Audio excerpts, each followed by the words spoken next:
Alright, hello everyone and welcome back to a daily update of my 1000 days challenge. This is day 36. So let's get started. Alright, so as you know, today is Saturday. We are doing a weekly update of all the main indices and also Bitcoin. So as you can see on S&P 500, it has actually retraces after breaking up above the all-time high recently in the early February this year. So this retracement, even though it may seem a little bit bearish with this very sharp looking like the bearish engulfing, almost forming a true bearish engulfing candlestick, but yeah, it's almost more or less there. So there's some sort of retracement being formed. So is it really bearish? I would say short-term wise, potentially there could be more retracement, maybe towards the 20 exponential moving average. But let's see how it works, especially on this region, which is the 3003 to 3004 region. Yeah, because it has shown to be supportive as of recently. Alright, so that is similarly, you get a similar effect for Nasdaq. Same thing, it may be a little bit more volatile in that sense, maybe because Nasdaq has also been growing much more stronger as well. So that's relative per se. Whereas for ASHR, you will see that try to similarly, some sort of like a, what would you consider this is technically an inside bar kind of formation candlestick. Let's say it's technically an inside bar formation at the end of this bullish candlestick itself is technically bearish, but that doesn't necessarily mean it's just going to drop. We will still have to see further price action before determine the action, the direction that it goes. And okay, and we take a look at KWEB, similarly same formation kind of candlestick. So it does show that there's some sort of indecision in the market. You can see the length of the wicks on both sides are actually more or less similar on KWEB, ASHR, and if you're looking in terms of Nasdaq, similar, same thing, and also S&P.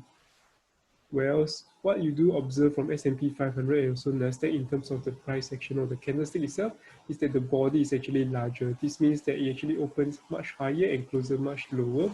The bulls are some sort weaker in comparison to say ASHR or KWEB.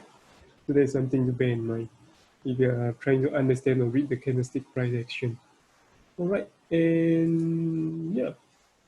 Okay, so just going back into the daily chart, what you'll see is that actually prices actually finally managed to close right slightly below the 20 exponential moving average. So if you have entered this trade based on here, like what I mentioned, based on the break to continuation or high over here, then you have entered a long side trade over here on the 20th of June. I will be closing this trade coming this week as well, this coming Monday.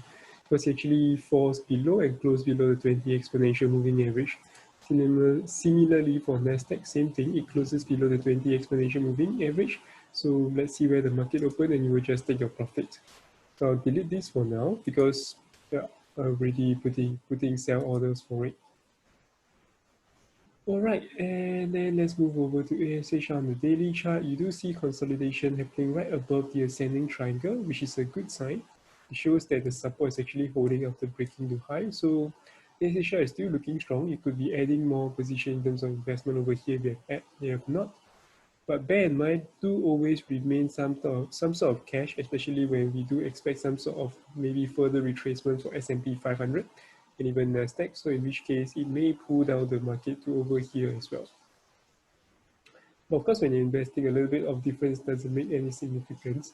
And one thing to bear in mind, interestingly, like what I mentioned, see this 50 simple moving average was very supportive on the daily chart for KWEB. So there is something to note. So I'll definitely be adding more in terms of my long-term setup. As you can see, not only was it heavily supported, there was a rise in terms of volume as well. So there's a good sign. Alright, so for Monday, coming Monday, I'll only be looking to add KWEB. For ASH, I already added enough position for now within this period of time, and similarly you can see that it's being supported if you're looking in terms of price action. So for me, I've added sufficient position and I'm leaving the remainder still in cash and our dollar cost average the way through. Alright, so that's for the it. And finally, let's look for Bitcoin.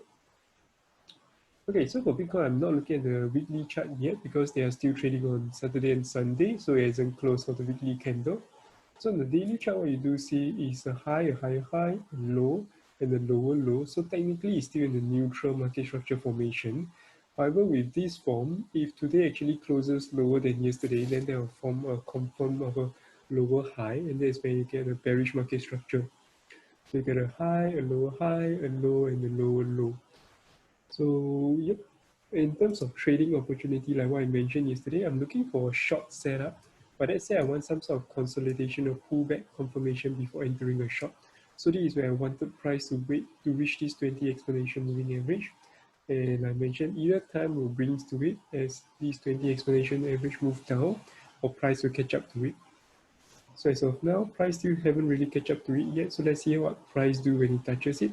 So it could potentially reach this 10,800 soon. But do I go for long just because I think that it's go up? The answer is no, because technically it's going on a short-term downtrend. So if you're trying to go on a long, for example, you will be easily stop out if you face this kind of large volatility candlestick more likely, because you're swimming against the trend. It has a tendency for the trend to just push it in the right direction for a short period of time, and you will be stopped out. Or if you want to put a wide enough stop loss, you have a poor risk to reward. So either way, it doesn't make much of a sense to enter a counter trend trade in this kind of scenario. But if you're entering on very short time frame, that is where it's very different.